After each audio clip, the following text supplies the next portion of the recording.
Me today, as you can see, Secretary McMahon. So I will begin my remarks. She's going to speak and then we'll take some questions. She'll take questions and I'll take questions from you as well. First off, yesterday, First Lady Melania Trump and Second Lady Usha Vance traveled to Marine Corps Air Station New River in Camp Lejeune in North Carolina, where they spent the day meeting with students, educators, military families, and United States Marines. Both the First Lady and Second Lady were grateful for the warm welcome and remain deeply committed to supporting military families and the communities that serve our great nation. May God bless all of them. In economic news, the September jobs report showed the American economy remains strong, with 119,000 new jobs added, more than double expectations. These gains came after the summer passage of President Trump's historic tax cuts and multiple big trade deals with countries around the world. In particular, construction jobs surged by 19,000 in September, the largest monthly gain in a year. Nearly all of this solid monthly job growth came from the private sector and went to Americans rather than foreign-born workers, the opposite of what we saw under the previous administration. Inflation also remains under control, and wages are up by 3.8% over the year for American workers because of President Trump's pro-growth policies. In fact, real wages are on pace to increase roughly $1,200 for the average worker this year under President Trump. This is a complete reversal of the failed Biden era, when we saw inflation skyrocket to 9%. Causing private sector workers to see their wages decline by approximately $3,000. We know that Americans are still hurting from the 4-decade high inflation caused by Joe Biden and the Democrats, but President Trump is making significant progress to fix this, and he will not stop working until he solves it. As the president recently stated, he is never satisfied. For example, President Trump's policies are working to make Americans' Thanksgiving more affordable this year, from their commute to the dinner table. Nearly 100 million Americans are expected to drive next week to spend time with loved ones for the holiday. And thanks to President Trump's drill baby drill agenda, the national average price of a gallon of gas on Thanksgiving Day is projected to be at the cheapest price since the COVID pandemic in 2021. President Trump is bringing down gas prices and providing significant savings to American families at the pump.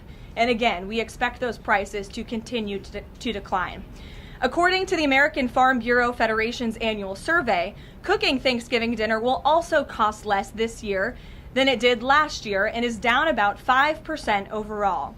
The average price for a staple of the meal, a 16-pound frozen turkey, is down more than 16% from last year, which will provide critical savings for families and their budgets. President Trump's entire economic agenda is aimed at putting more money back into the pockets of hardworking Americans. That's why he signed the largest middle tax cuts in history into law, from no tax on overtime, no tax on tips, to no tax on Social Security. And according to a new study from Piper Sandler, which is out this week, tax filers can expect an extra $1,000 bump to their tax refund next year in what could be a record-breaking tax refund season. So there is more good news to come. We know these refunds will make a huge difference for Americans to help pay down their bills and use towards life's expenses. In other news this week, President Trump took a significant step toward delivering on a core campaign promise to finally close the Department of Education. To shrink the bloated federal bureaucracy, the Department of Education just entered into new interagency agreements with 4 agencies: the Departments of Labor, Interior, Health and Human Services, and State. These agencies will now ensure the delivery of legally required programs while also refocusing them to better serve students. This common sense action brings the Trump administration much closer to finally returning education where it belongs, at the state and local level, not in Washington, D.C. The Democrats' reckless 43-day government shutdown did manage to do one valuable thing. It proved that America does not need a federal Department of Education. During the longest shutdown in history, the Department of Education furloughed 90% of its staff, and America's education system was not impacted whatsoever. Schools stayed fully open across the country. Students attended class and received normal in-person instruction, and our wonderful teachers received their paychecks uninterrupted. The Democrats' government shutdown made it painfully obvious that American families do not need the Department of Education. Since its creation in 1979 during the Carter administration, the Department of Ed has spent over $3 trillion taxpayer dollars without improving student achievement. Despite pure pupil spending having increased by more than 245% since the 1970s, math and reading scores are down in public schools. In fact, the most recent Nation's Report Card from 2024 showed that 13-year-olds' math scores are the lowest they've been in decades, and their reading scores are the lowest since testing began more than 30 years ago. It's clear that throwing more money at a broken system does not work, and that's why President Trump appointed the amazing leader behind me, our Secretary of Education, Linda McMahon, who is making these monumental changes at the direction of the president. We're very grateful to have you here today to talk about these changes and then take some questions. Hopefully folks in this room will have some questions on the very important topic. This week we took the most decisive steps thus far to make good on this promise to you. We have linked 6 groundbreaking partnerships with other federal agencies to delegate education department programs that are redundant with existing programs at Labor, State, Interior, and HHS. These interagency agreements to cut our own bureaucratic bloat are a key step in our efforts to shift educational authority from Washington, D.C. to your state education agency, your local superintendent, your local school board, entities that are accountable to you, and we encourage parents to always be involved. Cutting federal bureaucracy is never a popular move among D.C. insiders. A chorus of anti-Trump voices have come out of the woodwork to complain that we are defunding education, harming students, or acting without a plan. This could not be further from the truth. The majority of Americans across the country handed President Trump the popular vote precisely because they have seen the brokenness of a top-down education system run by the federal government. They're painfully aware that only 3 out of 10 students can read proficiently at their grade level. They know that college students are collectively $1.7 trillion in debt, and less than half of college graduates get a job that actually uses the degree which they studied so hard to get. They see more teachers than ever before leaving the profession due to burnout, over-regulation, and lack of autonomy in the classroom. Anti-Trump voices are stirring up fear that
fully empower states to carry the torch of our educational renaissance.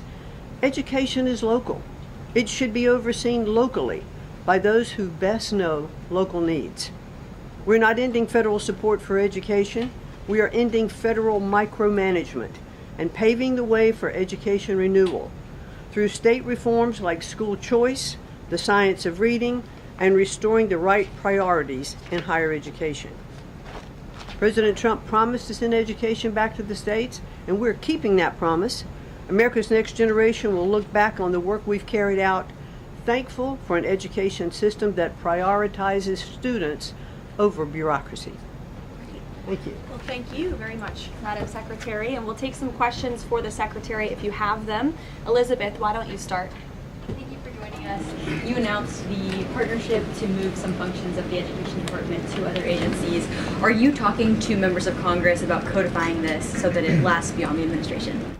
Yes, we started our conversation, and thanks very much for asking that, because there have been some reports that Congress is in the dark on this. That's clearly not true. We've been talking to I've talked to dozens of members of Congress to explain to them exactly what we're doing, to bring them up to speed, and to say to them, look, when we have completed some of these transfers that are working incredibly well, then we will be looking to Congress to codify those, make them permanent. Brian. Thank you. Secretary McMahon, what is the update on the negotiations with Harvard? I know the President has publicly pointed to you as somebody who's worked on that. I think you've talked about that at length, but I'd like to understand where are things with those negotiations with Harvard this time?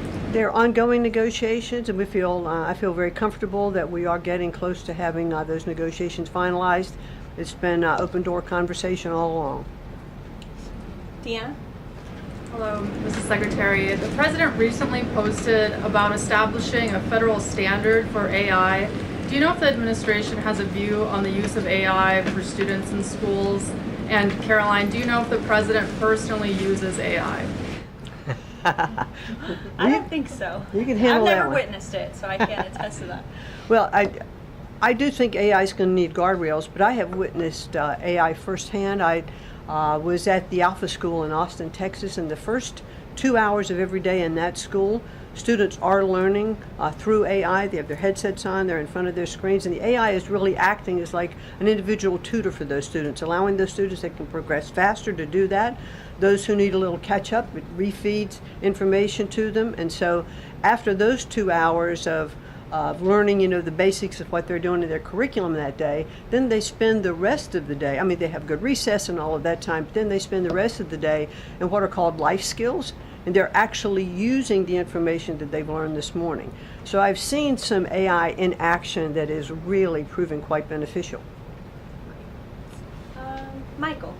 Thank you, Caroline. Secretary McMahon, as the Education Department continues to pare down, can you talk about taxpayer services like charter school grants and how the department will continue to assist kids with special needs? Well, we are going to make sure that there's no interruption in getting that grant money out the door. That money is it comes from Congress. It's appropriated by Congress, and we legally are obligated to do that. And the transitions we're starting to make, our first programs that went over to the Department of Labor, that was a few weeks ago. We actually signed the first interagency agreement, which we accomplished under the authority of the Economy Act.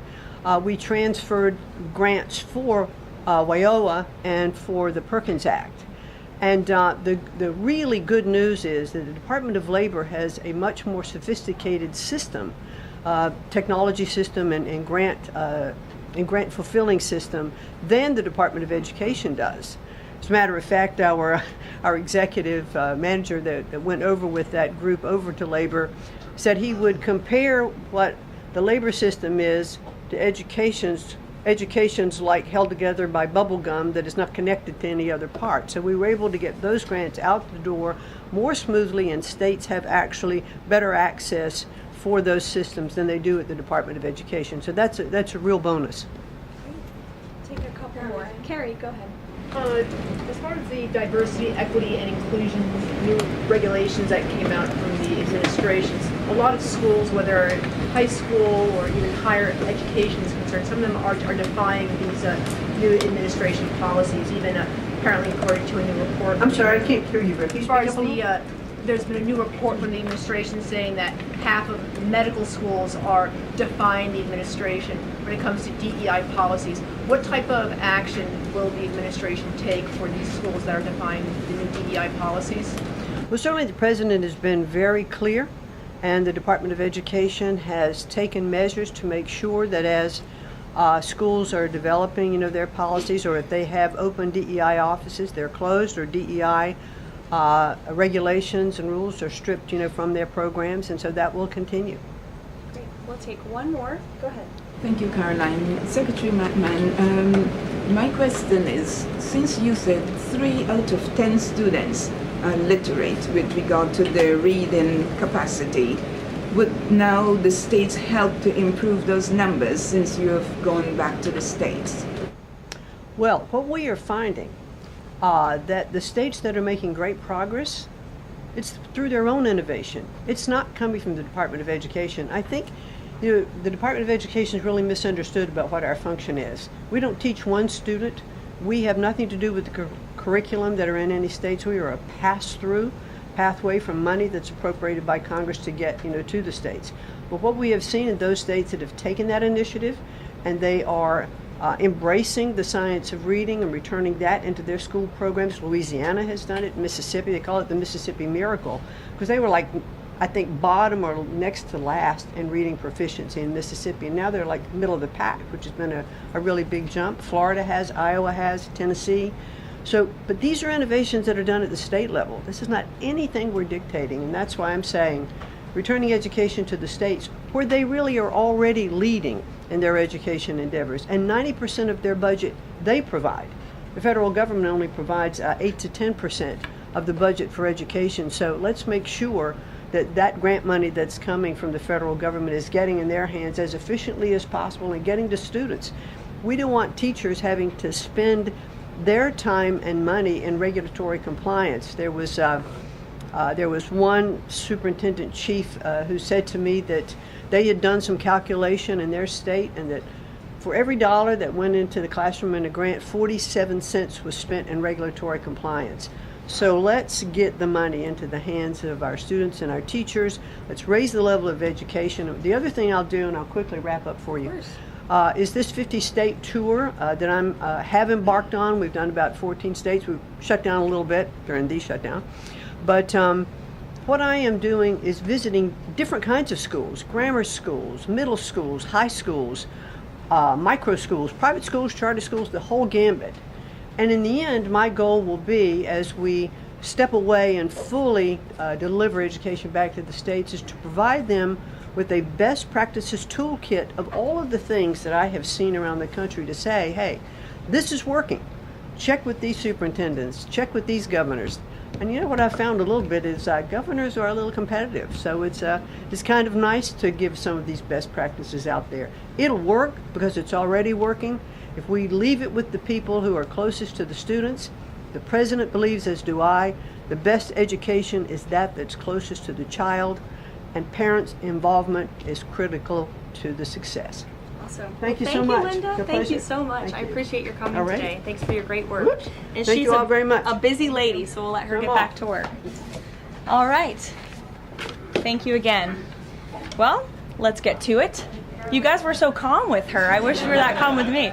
We'll kick off with our new media suite as always. Javier, why don't you start us off and then we'll get to the rest of the room. Go ahead.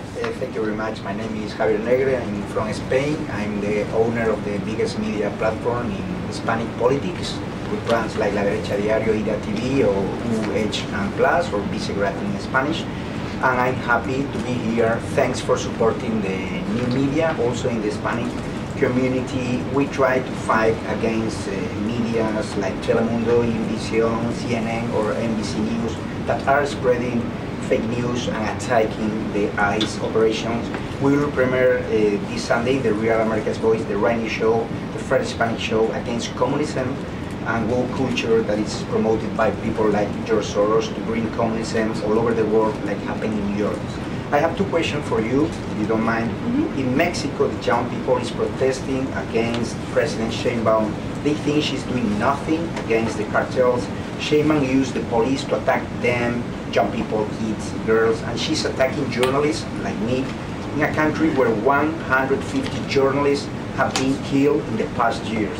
The USA legacy media is attacking President Trump for his comments about the fake news media, while they are not publishing anything about the murders of journalists in Mexico. Why do you think they stay silent about the murders of journalists in Mexico and the attacks to businessmen like Ricardo Salinas? And my second question is, Trump said he has planned for the narco state of Venezuela. Does it have a plan for Mexico where, according to Stephen Miller, the cartels are controlling governments and territories? Sure. Well, thank you, Javier, for the question, and thank you again for being here. We're proud to have new media voices in the briefing room. As for President Sheinbaum and the president's relationship with Mexico, I will tell you that we have seen historic strides from President Sheinbaum and her administration in Mexico when it comes to cracking down on the cartels. They have been incredibly cooperative with the president's efforts at our southern border to crack down on illegal immigration and also the illegal trafficking of drugs at the southern border. Now the president is very interested in taking additional measures against the drug cartels. He's been very clear about that. He's spoken about it, and this is a promise that he made to the American public. And so his national security team is discussing these options all of the time. And on the campaign trail, the president promised to take on the cartels. He has taken unprecedented action to do so, and he has left additional options at his disposal on the table. So those are only decisions that the president can make. Thank you. What about the silence of the legacy media about the murders of journalists in Mexico? 150 journalists have been killed in the past years. Yeah, well, it's certainly something I wish the media would report on more, and it's something that this administration absolutely condemns. I can't speak for the media, but I can speak for the president. That's not something he wants to see. Thank you. Sure. Hi, thank you, Caroline. Hi. Is there anything that Mayor-elect Mamdani could say tomorrow that would ease the president's concerns about his future leadership in New York? Look, I don't want to speak for the president or get ahead of this meeting that we are currently working on tomorrow. As you saw, the president put out a statement tomorrow that the mayor-elect will be coming to the Oval Office, and so our teams are arranging those details. I won't get into the president's thinking on it. I think you'll all hear from him directly. I also think I will just add, it speaks volumes that tomorrow we have a communist coming to the White House because that's who the Democrat Party elected as the mayor of the largest city in the country. I think it's very telling, but I also think it speaks to the fact that President Trump is willing to meet with anyone and talk to anyone and to try to do what's right on behalf of the American people, whether they live in blue states or red states or blue cities, in a city that's becoming much more left than I think this president ever anticipated in his many years of living in New York himself. Nancy. Thanks, Caroline. This morning, President Trump accused 6 Democratic lawmakers of seditious behavior punishable by death. Just to be clear, does the president want to execute members of Congress? No. Let's be clear about what the president is responding to, because many in this room want to talk about the president's response, but not what brought the president to responding in this way. You have sitting members of the United States Congress who conspired together to orchestrate a video message to members of the United States military, to active duty service members, to members of the national security apparatus, encouraging them to defy the president's lawful orders. The sanctity of our military rests on the chain of command. And if that chain of command is broken, it can lead to people getting killed. It can lead to chaos. And that's what these members of Congress who swore an oath to abide by the Constitution are essentially encouraging. We have 1.3 active duty service members in this country. And if they hear this radical message from sitting members of Congress, that could inspire chaos and it could incite violence and it certainly could disrupt the chain of command. These 3 members of Congress, I will also add, knew exactly what they were doing. You look at Alyssa Slotkin. She's a former member of the CIA. Mark Kelly was a captain in the U.S. Navy. Maggie Goodlander was a naval officer, and notably, she is also the wife of Joe Biden's national security former advisor, Jake Sullivan. And so these members knew what they were doing. They were leading into their credentials as former members of our military, as veterans, as former members of the national security apparatus to signal to people serving under this commander-in-chief, Donald Trump, that you can defy him and you can betray your oath of office. That is a very, very dangerous message, and it perhaps is punishable by law. I'm not a lawyer. I'll leave that to the Department of Justice and the Department of War to decide. But the president has frequently, but Caroline, can I just follow up? The president and the vice president, for that matter, have accused the other side of encouraging political violence. Isn't that exactly what the president is doing when he says that members of Congress should be killed? Why aren't you talking about what these members of Congress are doing to encourage and incite violence? They are literally saying to 1.3 million active duty service members not to defy the chain of command, not to follow lawful orders. Every single you can refuse an illegal order, which but is they in are uniform but with they're military suggesting, Nancy, that the president has given illegal orders, which he has not. Every single order that is given to this United States military by this commander-in-chief and through this chain of command, through the Secretary of War, is lawful. And the courts have proven that. This administration has an unparalleled record at the Supreme Court because we are following the laws. We don't defy court orders. We do things by the books. And to suggest and encourage that active duty service members defy the chain of command is a very dangerous thing for sitting members of Congress to do. And they should be held accountable, and that's what the president wants to see. Phil. Thank you. Ambassador Mike Huckabee had a meeting with Jonathan Pollard, a former U.S. citizen who was convicted and spent 3 decades in jail for selling state secrets to Israel. Did the White House know that that meeting was going to happen? Does the administration condone it? The White House was not aware of that meeting, but the president stands by our ambassador, Mike Huckabee, and all that he's doing for the United States and Israel. You said that the president was going to do what was right for U.S. citizens, regardless of whether they lived in blue or red states. I'm curious if there's any chance in tomorrow's meeting with Mayor-elect Mamdani that he will be able to convince the president to abandon that promise to cut off federal funding to New York City. Look, Phil, we'll see how the meeting goes tomorrow, and I'll let the president speak for himself. Natalie. Thank you, Caroline. What did the president mean when he called reporter piggy? Look, the president is very frank and honest with everyone in this room. You've all seen it yourself. You've all experienced it yourselves, and I think it's one of the many reasons that the American people reelected this president, because of his frankness. And he calls out fake news when he sees it. He gets frustrated with reporters when you lie about him, when you spread fake news about him and his administration. But he also is the most transparent president in history, and he gives all of you in this room, as you all know, unprecedented access. You are in the Oval Office almost every day asking the president questions. And so I think the president being frank and open and honest to your faces rather than hiding behind your backs is frankly a lot more respectful than what you saw in the last administration, where you had a president who lied to your face and then didn't speak to you for weeks and hid upstairs and didn't take your questions. So I think everyone in this room should appreciate the frankness and the openness that you get from President Trump on a near daily basis. And Go ahead. As a follow-up, Yes. The Washington Post just Go reported that the Coast Guard has I'm calling on Bloomberg. Go ahead. Caroline, thank you. 2 questions for you. The New York Times is reporting that the administration is now sending a U.S. official to the G20. They're sending Mark Dillard. Can you confirm if that is true, and then also explain the shift in? I'd be happy to explain, because there is not a shift. The United States is not participating in official talks at the G20 in South Africa. I saw the South African president running his mouth a little bit against the United States and the president of the United States earlier today, and that language is not appreciated by the president or his team.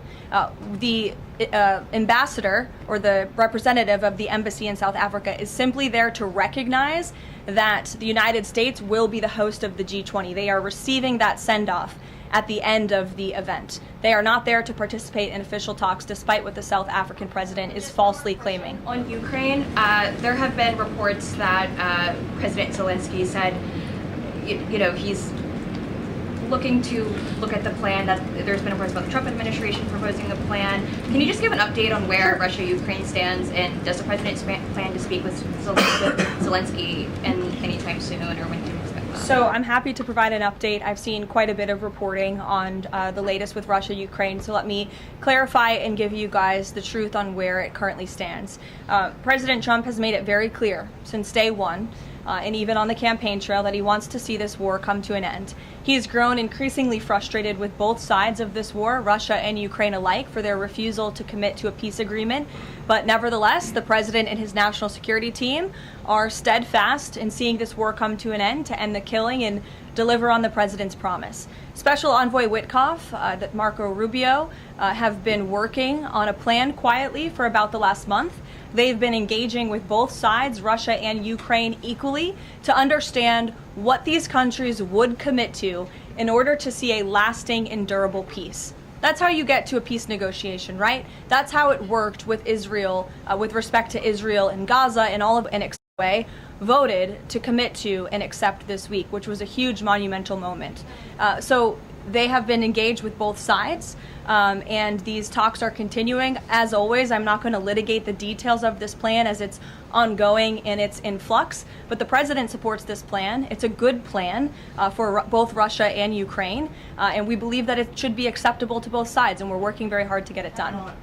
And I'll also add, I know Secretary Driscoll did meet with President Zelensky today. We spoke with him.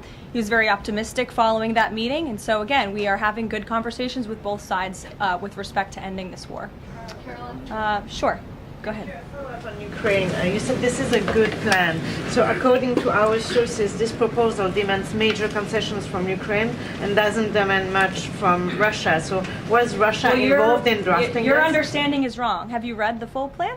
You haven't. Sources say. Yes. So if you can give details, You've read reporting from one side of the war, and so I want you to understand that the administration has talked equally with both sides. You have seen President Trump engage directly with both President Putin and President Zelensky. Likewise, his national security team has as well. In fact, Special Envoy Witkoff and Secretary Rubio met with some of the Ukrainians just in the past week to discuss this very plan.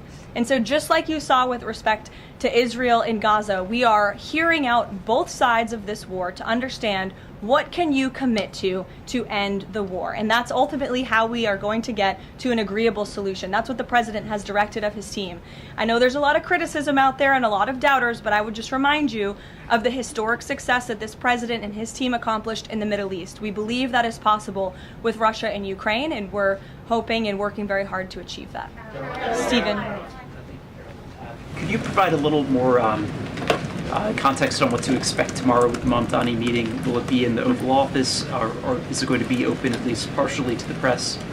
I don't have any more details to read out for you on the meeting quite yet, Stephen. I know it's of great interest to you and the New York Post, but we'll keep, maybe if it opens, we can commit to letting you in. Sure, go ahead. Thank you, Caroline. It came up yesterday during a confirmation hearing for the president's pick to lead the CFTC that the CFTC currently has 0 Democrat commissioners, whereas usually it's had 2 or more. Does the president plan to appoint Democrats to financial regulators like the CFTC and SEC, or does the president feel that there shouldn't be Democrat leadership at those agencies, consistent with the administration's move earlier this year to remove Democrats from the FTC and other agencies? I'm going to be completely honest. I haven't spoken to the president about the CFTC in quite some time, but I'm happy to check in with our presidential personnel office and see if there's any updates that we can provide you there.